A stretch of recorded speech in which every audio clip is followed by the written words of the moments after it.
Derechos y Acción, un podcast de la Defensoría del Pueblo de la Nación. Producido y realizado íntegramente por el área de comunicación para compartir diferentes temas de interés general y del accionar de la institución. Conducen Estefanía González Isola y Fernando Almirón.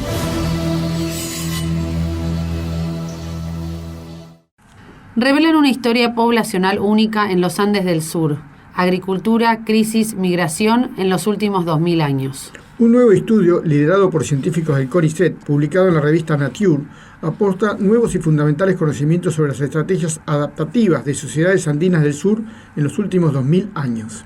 Las conclusiones del estudio destacan que la adopción de las prácticas agrícolas, así como la migración basada en relaciones de parentesco, tuvieron un rol clave en estos grupos para lograr sobrevivir tanto a las crisis sociales como ecológicas. Para que nos cuente sobre esta investigación estamos en comunicación con Ramiro Barberena, que es investigador independiente del CONICET y profesor del Instituto Interdisciplinario de Ciencias Básicas, ICB, de la Universidad Nacional de Cuyo. Además es colaborador del Centro de Investigación, Innovación y Creación de la Universidad Católica de Temuco, Chile. Hola Ramiro, ¿cómo estás? Muchas gracias por estar con nosotros. ¿Cómo están? Es un placer charlar con ustedes. Bueno, para comenzar, Ramiro, queremos que nos cuente cómo surgió esta investigación. Bueno, es una investigación que fue creciendo a lo largo de muchos años. Empezó con un análisis inicial de restos humanos, restos óseos humanos que habían estado en un museo de Mendoza durante más de 100 años. Dentro de los muchos análisis que nosotros hacemos, análisis que nos dan información invisible sobre los restos humanos, hay un análisis químico que nos dice dónde vivió la gente en el pasado, ¿no? Si vivió en una región o en otra región.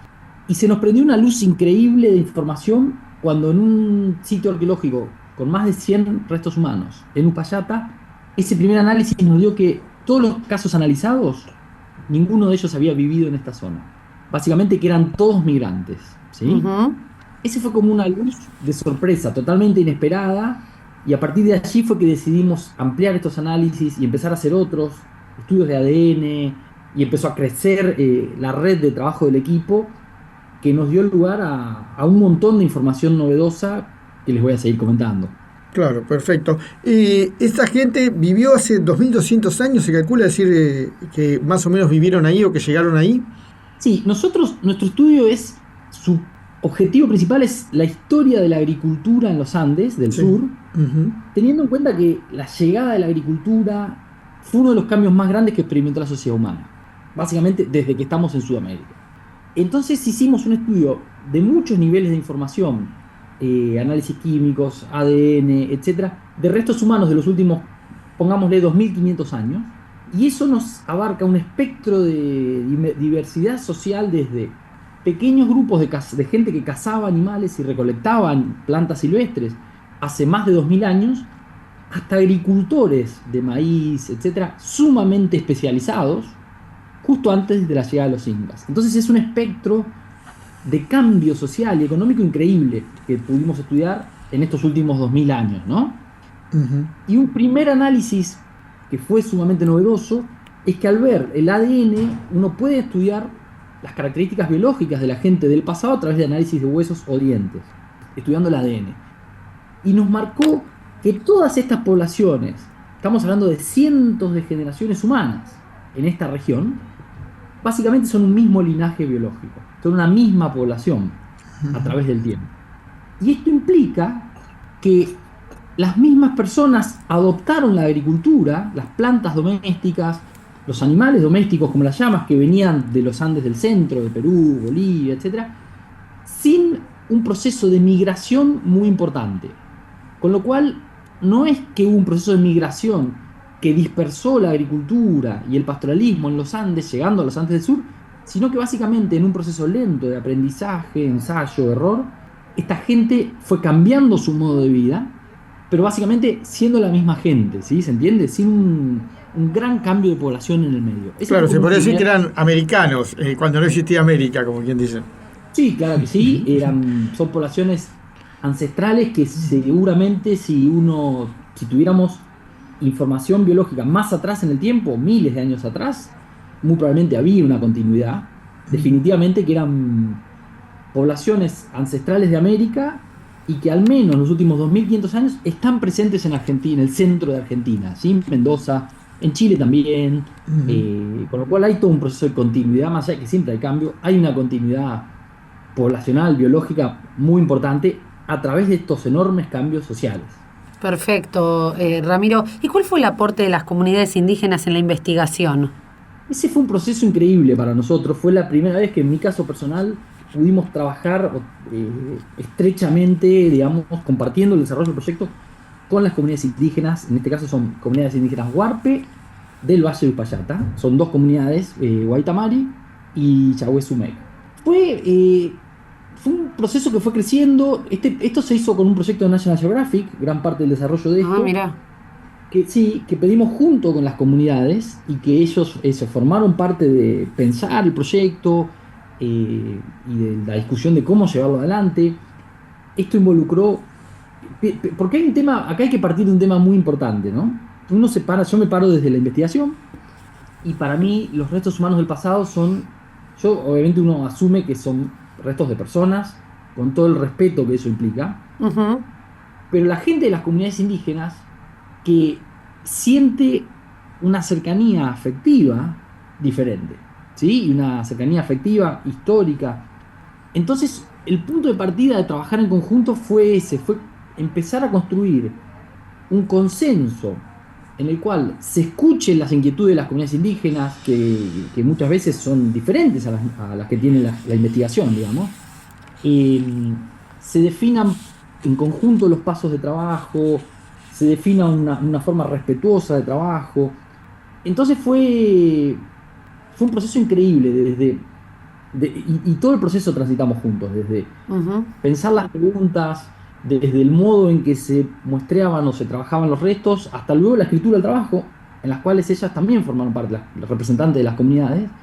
Y fue un aprendizaje increíble, un aprendizaje que sigue, porque sí hay una realidad que es un tema que va a estar siempre presente, que es que estos restos humanos tienen una multiplicidad de significados. Para la ciencia es una forma de aprendizaje único sobre la historia humana, y para las comunidades indígenas son sus ancestros. Claro. Esto es lo que ustedes definen como arqueogenética, ¿no? Que es lo que permitió hacer esta investigación. Es decir, unir la arqueología con la genética. Exacto. Que es un campo bastante nuevo en Argentina, es muy nuevo. En el mundo tiene un poco más de una década, un poco más también, pero con los métodos de la genética se han transformado muchísimo. Entonces hoy, con costos más bajos que en el pasado, podés obtener una información increíble. Y se combina, digamos, la genética te da toda una dimensión de la historia humana, el tipo de parentesco que habría entre las personas. Nosotros en este entierro que mencionaba de gente migrantes, encontramos familias, una abuela con 2 de sus hijas, y una de esas hijas tuvo una hija mujer y 2 hijos varones. Encontramos primos, obviamente hermanos. Encontramos a través del análisis del ADN, porque no solo se recupera análisis de ADN humano, sino también puede haber ADN de patógenos, de enfermedades que haya tenido la gente. Y encontramos que tuvieron tuberculosis estos migrantes, encontramos una bacteria en particular. Entonces, es increíble lo que ofrece el ADN, y la arqueología te da el contexto social, la forma de entierro de las personas, más toda la información de isótopos química que te dice qué comían, dónde vivían. Entonces hoy la arqueología ha madurado de una manera increíble que te permite entender desde como una ventana muy pequeñita de qué parientes estaban presentes en un lugar, lo que te habla de sus prácticas sociales, hasta una ventana enorme de cómo llega la agricultura a los Andes, ¿sí? Claro, que además se demostró que no fue introducida por producciones que vinieron desde los Andes centrales a la Amazonia, sino que era algo local, generado localmente, no impulsado localmente. Exacto, una historia local que marca, que es interesante porque uno puede comparar. La agricultura, ustedes saben, surgió en muchos lugares del mundo, independientemente, en Asia, en Europa, en África, y uno puede comparar cómo ocurrieron estos procesos en distintos lugares del mundo. En Asia y en Europa fue muy importante la migración de agricultores, pero muy importante. Estamos hablando de miles de personas que migraron, su población crecía más rápido por la propia forma de vida que por ejemplo, cazadores-recolectores. Migraron y en muchos casos fueron reemplazando o incorporando a estas otras poblaciones. La historia que tenemos aquí en los Andes del Sur es distinta, es Y es sumamente interesante lo que uno puede aprender comparando estas historias de cambio humano en distintos lugares del mundo. Claro. Y Ramiro, ¿cuáles fueron las principales conclusiones de la investigación? Bueno, esta primera que menciono de los orígenes de la agricultura es una, Sí. y luego tenemos evidencia de que hay un momento de la historia que es entre unos 900 y unos 700 años atrás, esto es obviamente antes de la llegada de españoles y antes de la llegada de los incas, que hubo un periodo de muchas migraciones.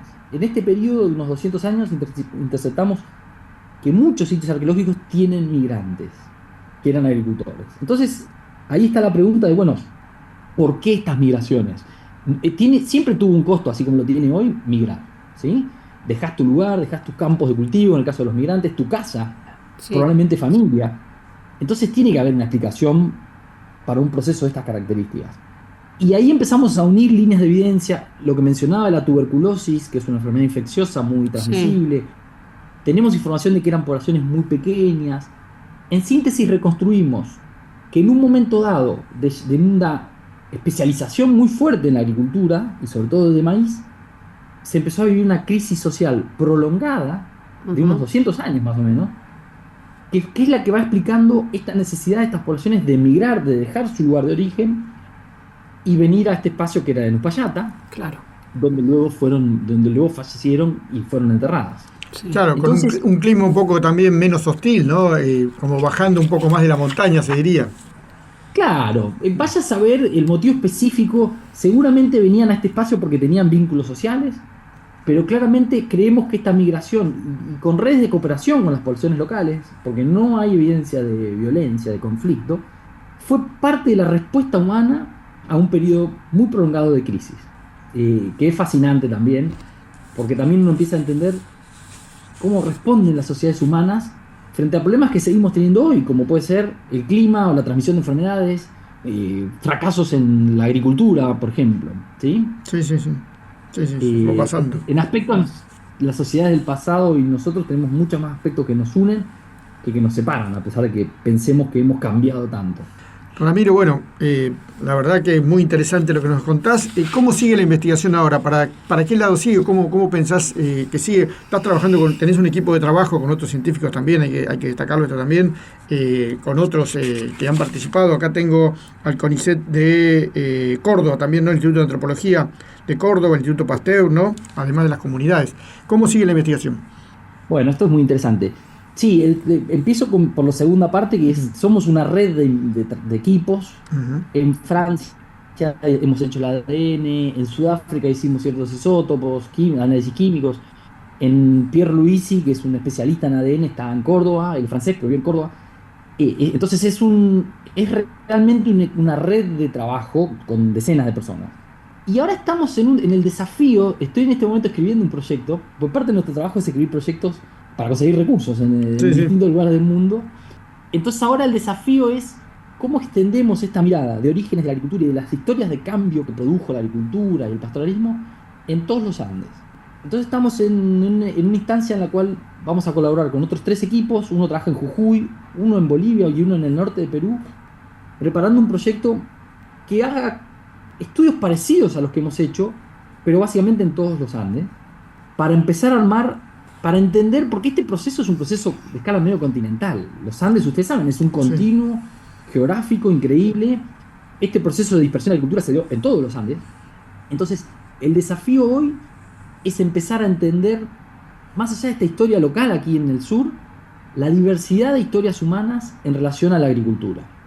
Y es un desafío enorme porque implica trabajar con mucha más gente, con más comunidades indígenas, pero bueno, sobre todo el desafío súper práctico de conseguir los recursos para hacerlo, y en esa etapa estoy ahora escribiendo proyectos y postulando a cosas, pero se abre una etapa para mí fascinante de desafíos y de aprendizaje. Qué bueno, porque además es un apasionado, demostrar que sos un apasionado en esto. Muchas gracias, Ramiro. El agradecido soy yo. Gracias. Y estamos siempre en contacto. Hasta luego. Hasta luego. Hasta luego. Muchas gracias por escucharnos. Los esperamos en una nueva emisión de Derechos y Acción.